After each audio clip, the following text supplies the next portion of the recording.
Greetings, Gideon here. Today I'm going to present to you my top 10, actually it's 11, graphic novels that I read during 2025. Some of these are actually from 2024, but hey, who's counting? All right, so here's my stack. Some of these books are exactly the kind of thing that I usually like, and some of them are a little bit different. Let's get into it.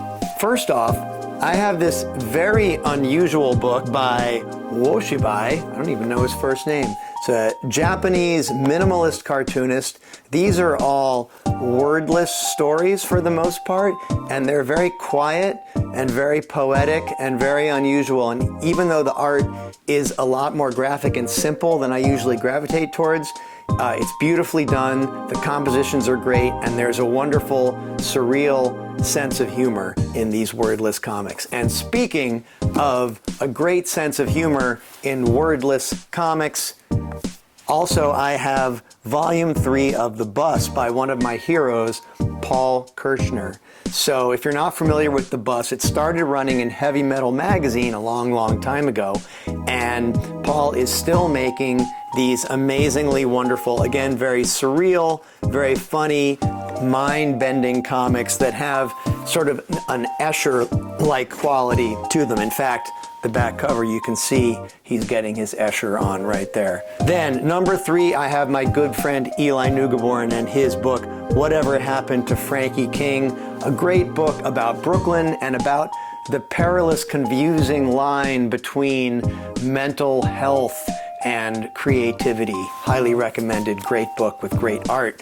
Next on my list, I have the incredible Paul Pope with a reprint compilation of one of his earliest books. And I'm a huge Paul Pope fan, always have been, but I had never seen these comics before. And I have to say, one of the things I really love about them is that it's some of his earlier work, and so he hadn't quite figured out his amazing fluid style to the consistent degree that he later on got to. So it really makes me feel good to see his original earlier work and be like, oh, he's actually human, because he's kind of experimenting with different styles and kind of figuring out how to draw faces, and it's fantastic. So next up, I had to include this. He's my hero. I know he's a weirdo. I know he's very problematic, but R. Crumb made his first new comic in over 20 years, and it is a tough read.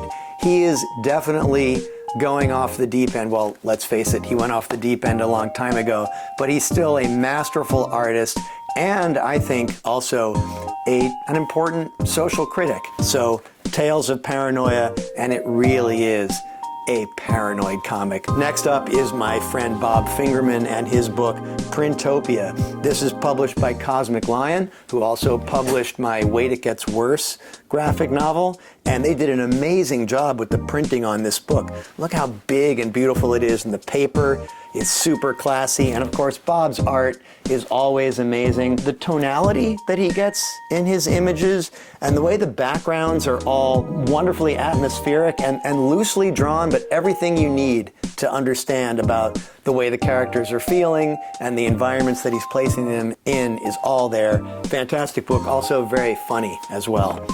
Next up, here's one of the books that is different from the kind of thing that I usually enjoy, in that I'm pretty sure that this artist, Kei Sohini, did this book digitally, and the artwork is probably vector-based, so it's a little bit clean and a little bit more design-oriented than what I usually like, but it is a memoir of her story of coming to New York City as an immigrant, and it is a love letter to New York City. And as someone else who loves New York City with all its warts and inconveniences and hassles, I really appreciate a story like this.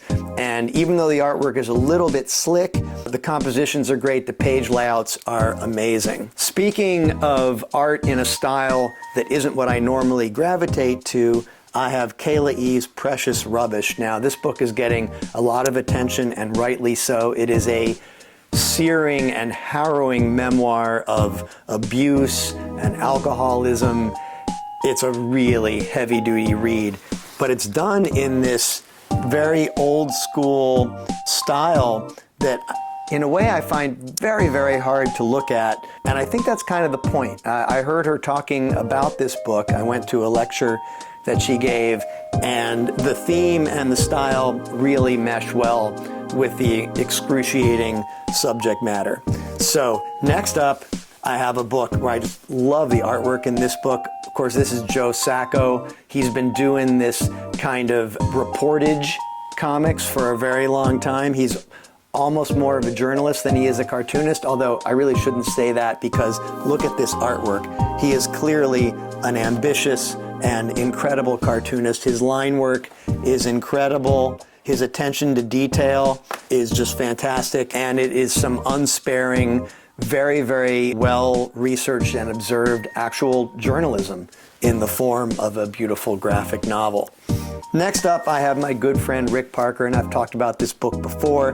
This is Drafted, his memoir of being in the Army during the Vietnam War. Thank goodness he didn't actually have to go to Vietnam, because otherwise we might not have Rick around today, and he is a living legend and a national treasure. I love you, Rick. And finally, speaking of treasures, we have what I believe is the last book that Moebius made before he died. And this book is a real trip. It has the classic, amazing Moebius line work and all kinds of crazy, surreal stuff going on.